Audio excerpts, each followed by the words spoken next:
Subscribe now and press the bell icon. Never miss an update. Hello student, आज हम AHDP first year की जो physiology subject का जो चैप्टर चल रहा था अपना विटामिन, उसमें अपन पढ़ रहे थे विटामिन को अपने दो भागों में बांट रखा था, वसा में घुलनशील तथा जल में घुलनशील। और वसा में जो मिला विटामिन थे वो विटामिन थे अपने vitamin A, vitamin D, vitamin E, vitamin के। हमने विटामिन ए, डी और ई पढ़ लिया था। आज हम पढ़ेंगे विटामिन के।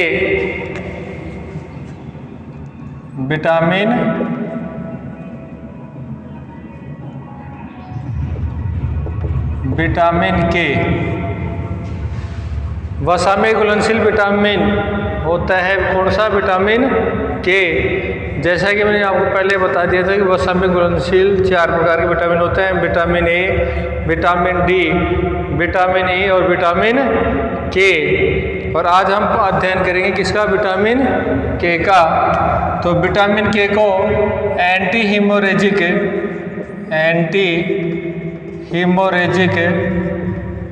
फैक्टर भी कहते हैं। एंटी हीमोरेजिक फैक्टर भी कहते हैं किसे? विटामिन के को एंटी हीमोरेजिक फैक्टर भी कहते हैं। इस विटामिन का मुख्य कार्य क्या होता है? रक्त का थक्का बनाने में सहायक होता है। रक्त का थक्का बनाने में सहायक। विटामिन के का मुख्य कार्य होता है रक्त का थक्का बनाने में सहायक होता है। नंबर 2 पे बात करते हैं अपन लीवर में थ्रोम्बिन में प्लाज्मा प्रोटीन के निर्माण में। लीवर में थ्रोम्बिन व प्लाज्मा प्रोटीन के निर्माण में भी विटामिन के सहायता करता है। और विटामिन के की कमी से रक्त का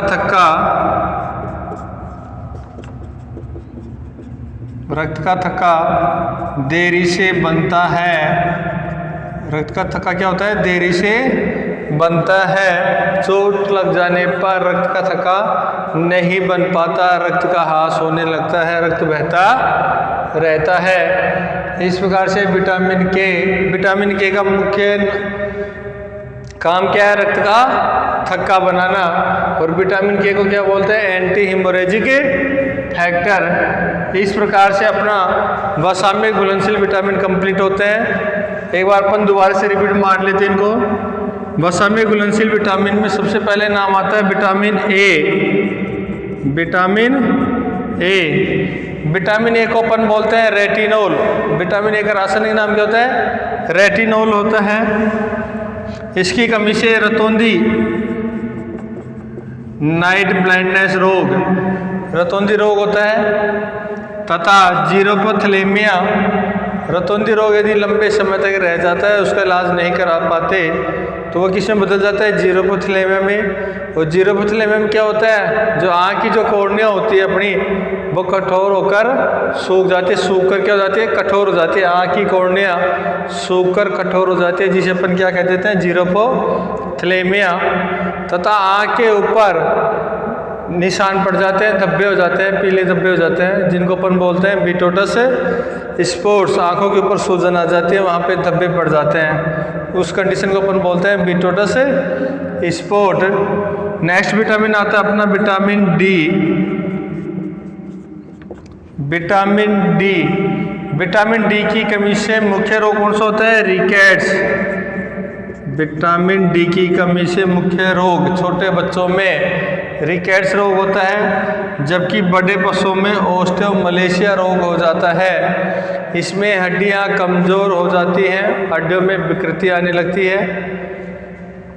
और ऑस्टियोमलेशिया रिकेट्स होने का कारण क्या है? शरीर में कैल्शियम की कमी हो जाना। ठीक है। और विटामिन डी को क्या बोलते हैं अपन? सनशाइन विटामिन भी बोलते हैं। Anti rickets vitamin B vitamin D को बोलते हैं। विटामिन डी की कमी से छोटे बच्चों में रिकेट्स तथा बड़े पशुओं में ओस्टोमलेशिया हो जाता है, जिसमें हड्डियां कमज़ोर हो जाती हैं। उसके बाद में बात करते हैं अपन vitamin E. Vitamin E, vitamin E का रासायनिक नाम होता है टोकोफेरोल।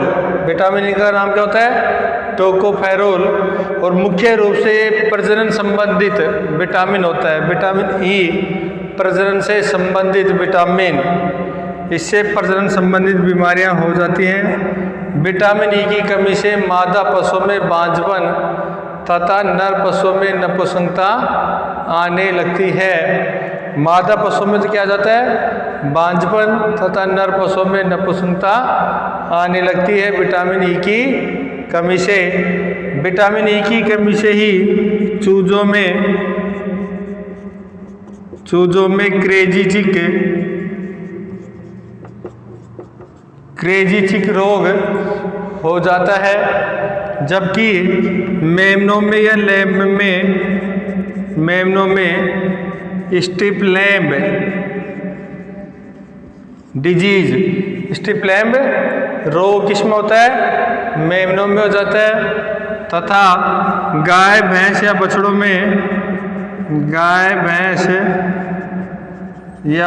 में कौन सा रोग होता है? इसमें वाइट मसल्स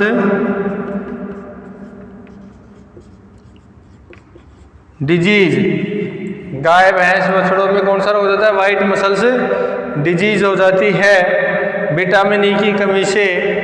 मुख्य रूप से प्रजनन संबंधित विटामिन होता है। मादा पशुओं में स्टेरिलिटी यानी बांझपन आ जाता है, नर पशुओं में नपुंसकता आ जाती है इस विटामिन की कमी से। चूजों में क्रेजी चिक नामक रोग हो जाता है। मेमनों में स्ट्रिप लैम्ब तथा गाय भैंस बछड़ों में वाइट मसल्स रोग हो जाता है। जब वाइट मसल्स डिजीज में जब अपन पशु का पोस्टमार्टम करते हैं, सब परीक्षण करते हैं, तो उसकी पेशियों पर हमें सफ़ेद सफ़ेद धारियाँ दिखाई देने लगती हैं।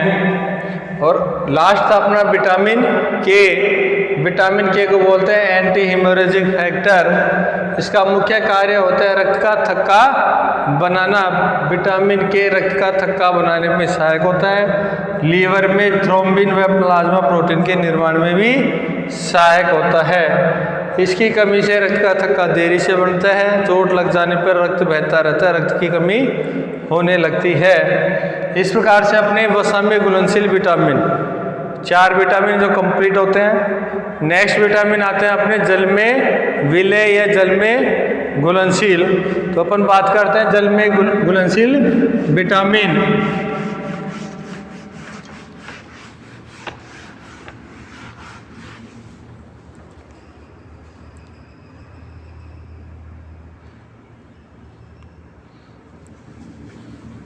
जल में घुलनशील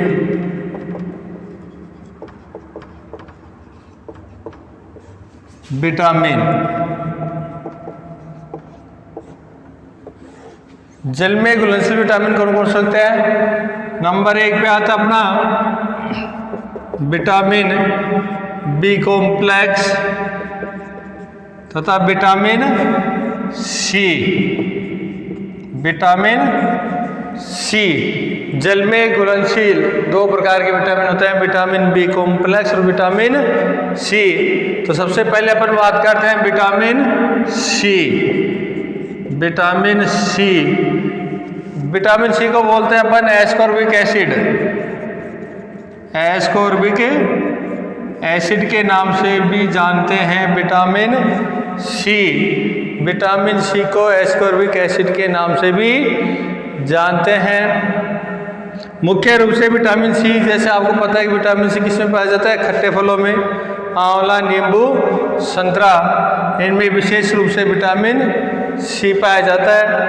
और इसके कार्य की बात करते हैं तो इसका मुख्य कार्य होता है घाव बढ़ने में सहायक है। विटामिन सी घाव बढ़ने में सहायक होता है।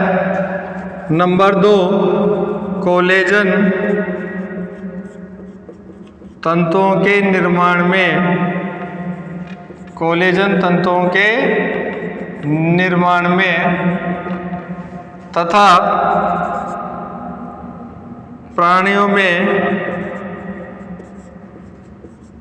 उपापचय क्रिया के लिए आवश्यक होता है। प्राणियों में उपापचय क्रिया के लिए आवश्यक कौन सा विटामिन होता है? विटामिन सी या एस्कॉर्बिक एसिड।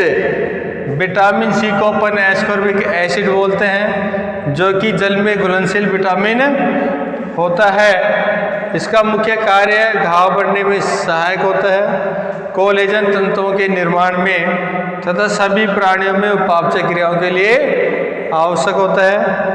और इसकी कमी से, विटामिन सी की कमी से कौन सा रोग होता है? स्कर्वी।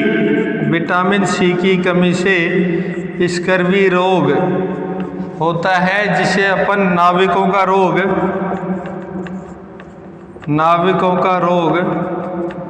या सेलर्स डिजीज भी कहते हैं। स्कर्वी रोग, जिसे अपन नाविकों का रोग या सेलर्स डिजीज भी कहते हैं। स्कर्वी रोग में मसूड़ों से खून बहने लगता है, मसूड़े सूज जाते हैं, दांतों में दांत पीले हो जाते हैं।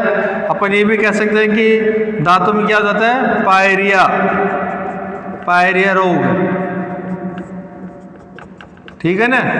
दांतों में पायरिया रोग भी हो जाता है। मुख्य रूप से स्कर्वी रोग होता है, जिसे अपन नाविकों का रोग या सेलर्स डिजीज के नाम से भी जानते हैं, जिसमें मसूड़ों से ब्लड बहने लगता है, रक्त बहने लगता है, मसूड़े सूज जाते हैं, अपने फूल कर मोटे हो जाते हैं, दांत पीले पड़ जाते हैं, दांतों में पायरिया संबंधित बीमारी हो जाती है। अब नेक्स्ट अपना जो विटामिन बचता है, vitamin B complex.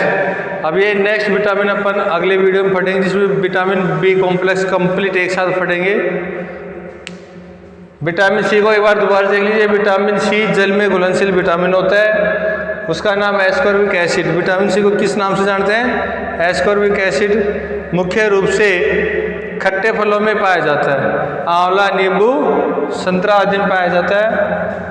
Vitamin C का कार्य होता है घाव बढ़ने में सहायक, कोलेजन तंतुओं के निर्माण में तथा सभी प्राणियों की उपापचय क्रियाओं के लिए भी आवश्यक होता है। और विटामिन सी की कमी से मुख्य रूप से स्कर्वी रोग, विटामिन सी की कमी से कौन सा रोग हो जाता है? स्कर्वी रोग हो जाता है, जिसे अपन नाविकों का रोग या सेलर्स डिजीज भी कह देते हैं। दांतों में पायरिया संबंधित रोग भी हो जाते हैं, दांत पीले हो जाते हैं, आपके मसूड़े फूल जाते हैं।